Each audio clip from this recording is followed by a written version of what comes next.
The following movie review contains spoilers and adult language. You've been warned, so don't blame me.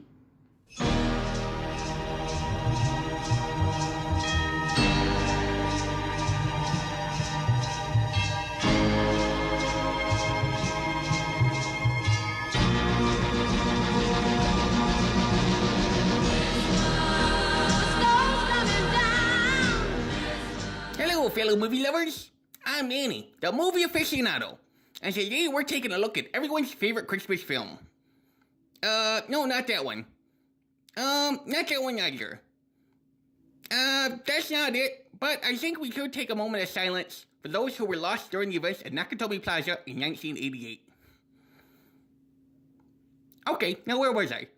Oh yeah, we're going to talk about a special Christmas film, the 1984 classic Gremlins.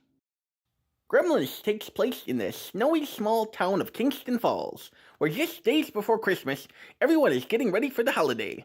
But for Billy Peltzer, he's about to get an early Christmas present that will start out kinda fun, but soon will turn Kingston Falls into the 7th layer of hell. It kinda reminds me of last year at our family reunion when my Aunt Millie brought her famous 9-layer bean dip. Rumor has it my mom is still using Febreze on her sofa to this day because of it. We start out this movie in Chinatown. I'm not sure which one, but I'm gonna guess Chinatown, California. I tried to verify this with the guy sitting next to me at the movie theater, but he told me, "Forget it, Jake, it's Chinatown." I don't know who he thought I was, but my name's not Jake. Right off the bat, you can tell this takes place in the 1980s, because DJs are cool enough to need a billboard. Today, the only adventures Rockin' Ricky's going on is to the grocery store to pick up some ramen noodles. Remember this shit, folks.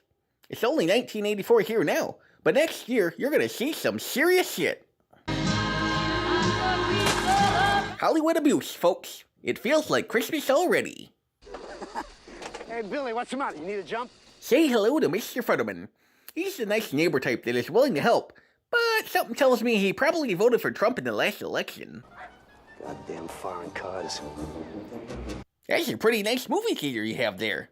Be a damn shame if someone ran into it at 88 miles per hour.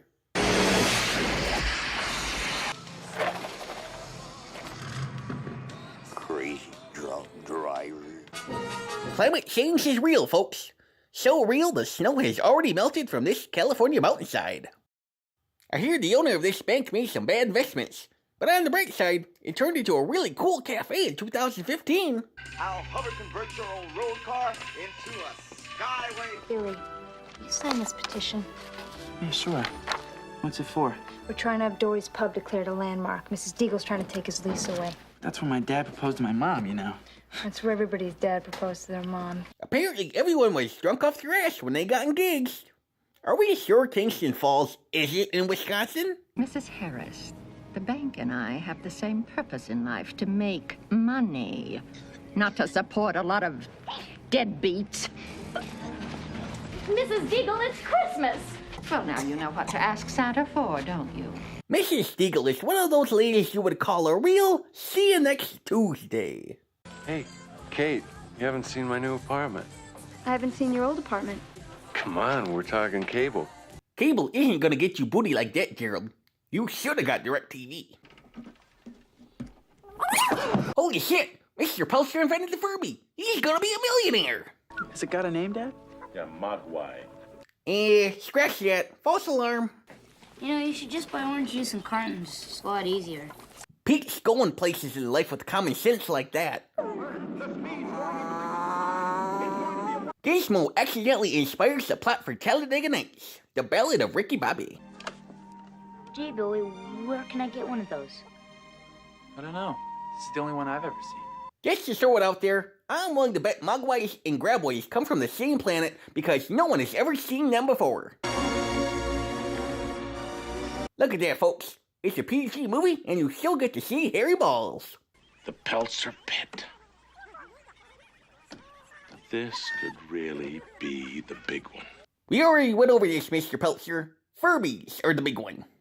Folks, say hello to the only resident of Kingston Falls who is not Caucasian. Keep this in mind for later. You gotta watch out for the foreigners, because they plant gremlins in their machinery.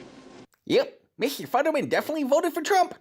And I wouldn't get him started on 9/11 if I were you.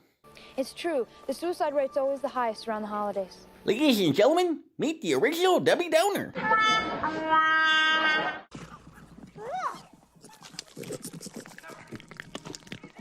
I guess this isn't KFC chicken because none of the Mogwais are licking their fingers.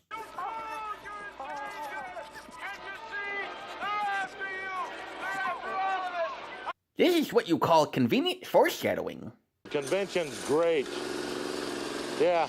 Don't mind me, guys. Just some way to make Indiana Jones in the Temple of Doom. If you were wondering who came up with the awesome score for this movie, you can thank this guy, Jerry Goldsmith.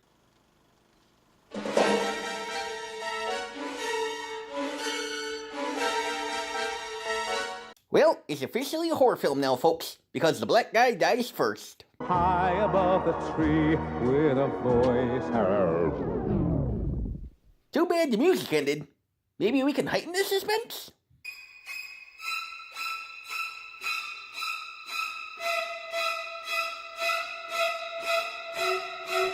Apparently, Stripe likes to listen to 70s disco music. He heard this is a fun place to stay. Oh, hello, Anderson. You want to mail something, do you? Yeah, just a last-minute package, Father. Yeah, be my guest. You never find out if Mr. Anderson comes out of this okay or not. But I think he'll be okay. After all, he hasn't aged a day since 1885. You better run, squirrel. Ah, be careful, Frank. You may tear your arm off. You want me to put the cuffs on him? Remember Mike from Breaking Bad? He was a cop before turning to a life of crime. Now you know why.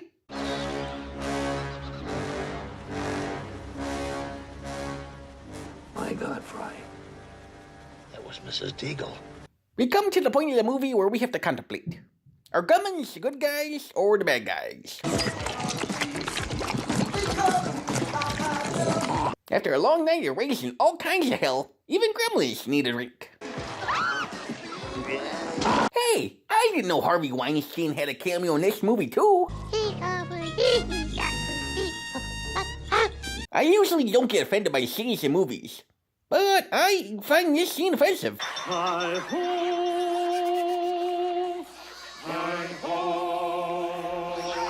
Me and these Gremlins have something in common. Snow White was the first movie I saw in the theater too. Well, the reviews are in. Snow White is to die for.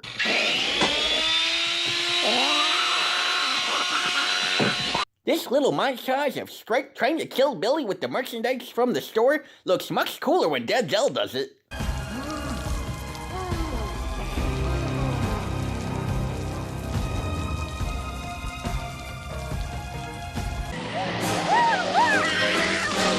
Gizmo only drives his car for about 45 seconds, but those 45 seconds are still better than the entire length of Speed Racer.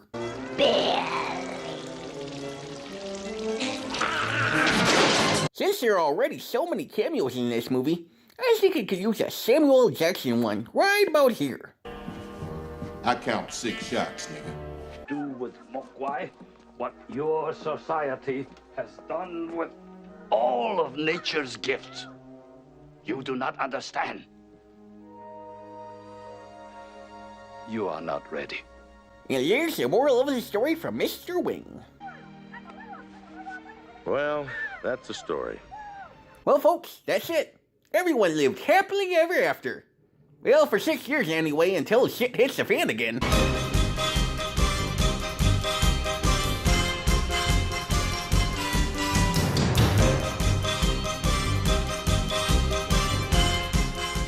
But that's a story for another time. Wow, what a great movie. I give Gremlins 4.5 tacos, with a little sour cream on top. Thanks to everyone for joining me for my first movie review. Wow, it's getting late. I better get to bed before Santa comes, and you should too. But before you do, turn on all the lights, check all the closets and cupboards, look under all the beds, because you never can tell. There just might be a gremlin in your house.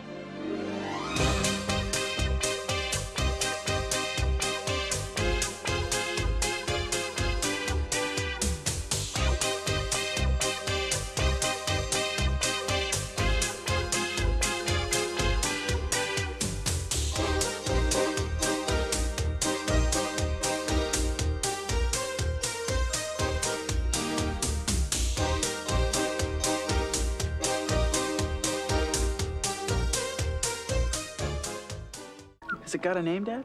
Bobby Generic. Generic.